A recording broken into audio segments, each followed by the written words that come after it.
How to Make Your First Million by Tai Lopez. Here in my garage, just bought this new Lamborghini here. So he actually used to be in the nightclub industry, and he talks about that. If you want to make your first million, start throwing house parties. So let's see if I can take any advice from him to make $1 million in throwing parties. Tell you a little hack, practical thing. Throw house parties, guys. Throw house, and women. Do you want to be a badass entrepreneur? Start with house parties. You 18? You want to make your first million? Start with house parties. I also started when I was 18. House party. Yeah. I mean, that was one of my smartest things. I started in 2002 or 3. I was living in Raleigh, North Carolina. I remember it was on Limerick Lane. I did not have much money, and this is how I know. I had a roommate, little apartment, about the size of this. It's actually almost the same size as this place, I'd say. So I got into jiu-jitsu and MMA stuff in like 2002. So I was like, I'm gonna do house parties around the UFC. So I think right back then it was like UFC 8 or something. I started as a teenager as an entrepreneur. So I was like, I'm gonna do this. So people come, 35 people came. I remember that number.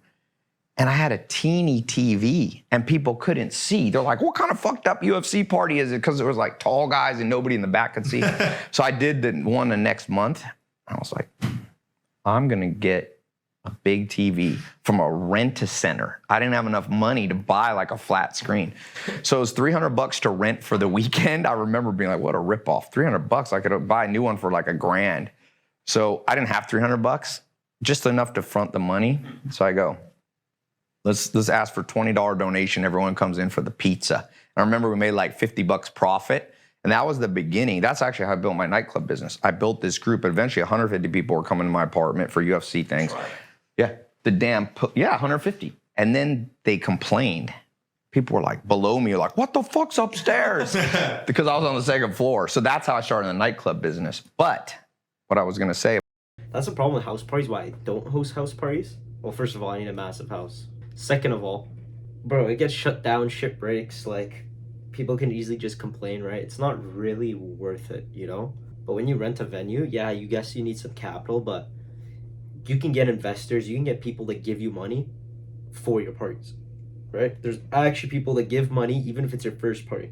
If you want to get into events, you either need the capital and understand you're risking to lose it, but after you do your very first event and it's a good event, it's much easier to get investors, you know? Give you 5,000, 10,000, whatever. Okay, it was a very quick video, but supposedly he's owned his own nightclub. Let me actually do a Google search on it.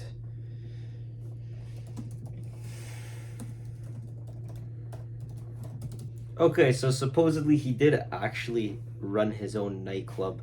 Okay, I found another video of where he talks about him running nightclubs. Let's go see what advice or what knowledge I can take from his video. I used to run all these nightclubs and own a nightclub business. We had like 4 nightclubs: Red Room, George's Garage, Parazod, Verde, and Spice Street. 5, okay, in Raleigh, Durham, Chapel Hill area. And one thing I learned when I first started out, nobody went to my nightclubs because nobody knew who I was.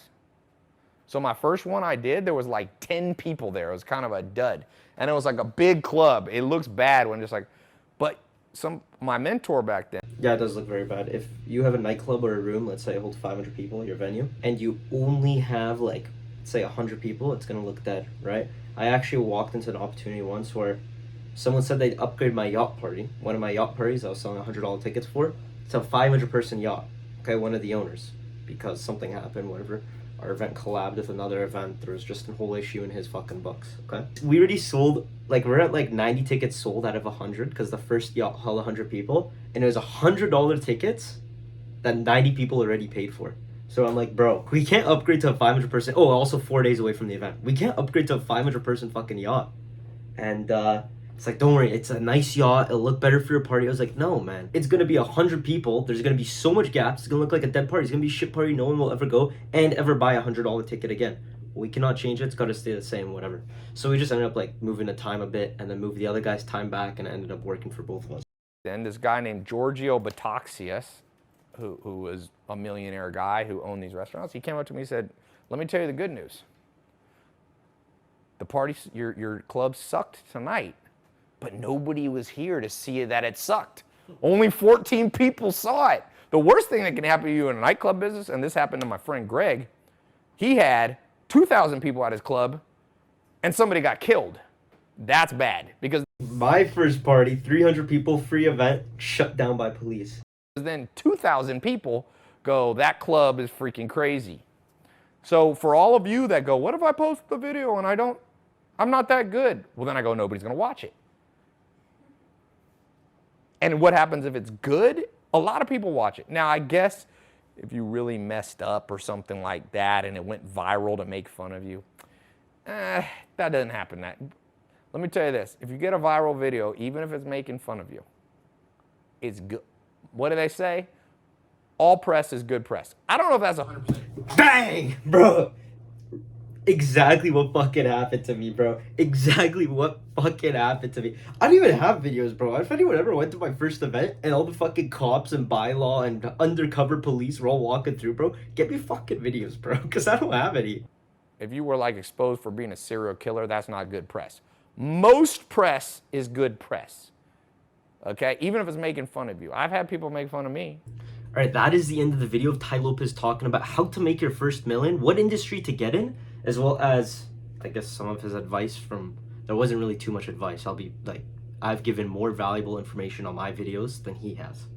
But I guess it's different between nightclub owner and event host. Like, nightclub owner's like the next level, to be fair, right?